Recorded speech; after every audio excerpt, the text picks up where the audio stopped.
প্রায় সকলেই এই সবজিটি খেতে ভালোবাসে, কিন্তু বানাতে ভীষণ ভয় পায়। আমি বানাবো মোচা। মোচার ফুলগুলো চিপে ধরছি আর পাপড়িগুলো টেনে টেনে বের করে নিচ্ছি। সাদা অংশ বের করে নিলাম আর জলে দিয়ে দিলাম হলুদ, যেন কালো না হয়। সাদা অংশ বানিয়ে নিয়েছি। এবার ফুল থেকে শক্ত অংশ আর শক্ত পাপড়িগুলো বের করে নিয়ে একদম বানিয়ে নিয়েছি। বানানো হয়ে গেছে, জল দিয়ে ভালো করে ধুয়ে নিয়েছি। এবার কড়াইয়ে পরিমাণ মতন জল দিয়ে আমি মোচাগুলো ভাপাতে দিলাম।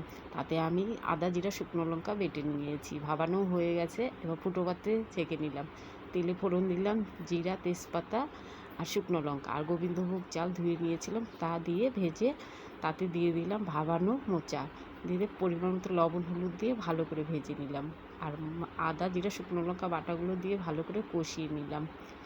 কষানো হয়েছে, সিদ্ধও হয়ে গেছে। তাতে আমি গরম মশলা বেটে নিয়েছি আর স্বাদ মতন দিয়ে দিলাম চিনি, গরম মশলা ছড়িয়ে আর ঘি দিয়ে নেড়ে চেড়ে নামিয়ে নিয়েছি।